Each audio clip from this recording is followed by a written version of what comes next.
Hi friends, तर आज ना जिकडे तिकडे गणपती बाप्पाच्या आगमनाची मस्त तयारी सुरू आहे. माझ्याही मैत्रिणीच्या घरी गणपती बाप्पा बसतात, तर आम्हाला 2 दिवसाच्या आधीच आमंत्रण होतं गणपती बाप्पा बसणार त्या दिवशी आमच्या घरी यायचं.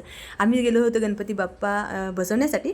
तर इकडे माझी मैत्रीण जी आहे ती कामामध्ये मस्त व्यस्त होती. आम्ही गेलो तेव्हा त्यांना कळलंही नाही की आम्ही आलो. ते गेल्यानंतर मस्त मैत्रिणीला रांगोळी काढू लागली, थोडी तयारी करू लागली आणि त्यानंतर थोड्या वेळात गणपती बाप्पांना घरी घेऊन आले. त्यानंतर घरात घ्यायच्या आधी जी पूजा होती ती पूजा करण्याचा मान मला दिला माझ्या मैत्रिणीने आणि मग मी ती पूजा केली. गणपती बाप्पाची पूजा केली. जे गणपती बाप्पा घरात घेऊन येतात त्यांचीही पूजा करावी लागते आणि मग घरात घ्यावं लागतं.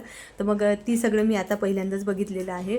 माझी इच्छा होती की असं गणपती बाप्पा बसवताना असायला पाहिजे मी. तर माझी ही इच्छा माझ्या मैत्रिणीनं पूर्ण केली. गणपती बाप्पांचं माझ्या मैत्रिणीच्या घरी आगमन झालं. गणपती बाप्पा माझ्या मैत्रिणीच्या घरी बसले. त्यानंतर मी मस्त पूजा वगैरे केली आणि त्यानंतर मग आम्ही सगळ्यांनी मिळून आरती केली आणि त्या इतकं भारी वाटत होतं ना ते डेकोरेशन आणि गणपती बाप्पांची मूर्ती बघून की काही विचारूच नका. थोड्याशा गप्पा मारल्या आणि घराकडे आलो. भेटू पुढच्या ब्लॉगमध्ये. बाय.